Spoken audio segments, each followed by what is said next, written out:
How did you end up falling in love with your bully? This was a question for the ages. Casey wore the same NASA hoodie 3 days a week and brought homemade lunch in a Star Trek lunchbox.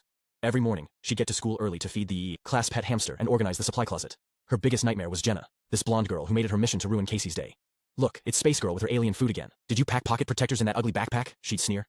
Then our teacher announced the annual science fair. Winner gets a $1,000 scholarship. Casey's eyes lit up like Christmas morning. She'd been planning a project about growing plants in different soil types since September. But here's the twist.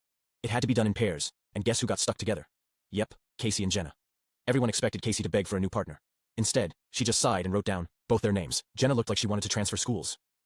The first meeting was at Casey's house.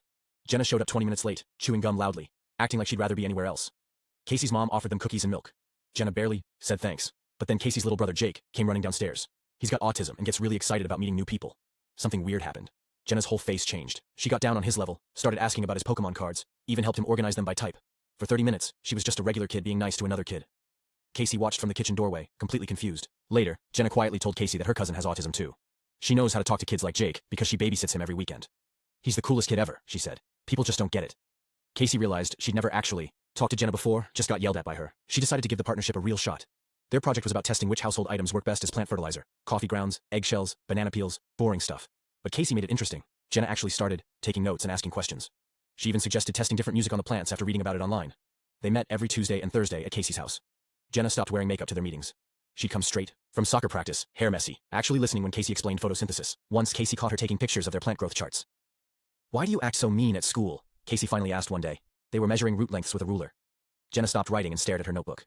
"Because everyone expects me to. My friends think smart kids are weird. If they knew I actually liked this stuff, they'd probably ditch me." That hit Casey hard. She'd always assumed popular kids had it easy. 3 weeks before the fair, Jenna showed up with actual ideas. She'd researched plant nutrition and found articles about growth hormones. She even made a PowerPoint presentation. Casey couldn't believe this was the same girl who called her a freak every morning. The night before the competition, they practiced their presentation in Casey's garage until midnight. Jenna knew every fact by heart. She'd memorized Casey's entire speech just in case. At the science fair, Casey did most of the talking while Jenna handled the visual aids. They worked like they'd been partners forever. When the judges announced third place, they both started jumping up and down like idiots. Casey hugged Jenna without thinking about it. Walking back to class, Jenna's friend Madison made a comment. "Wow, Jenna, hanging with the robot girl now." Instead of laughing, Jenna stopped walking. "Her name's Casey and she's way smarter than any of us."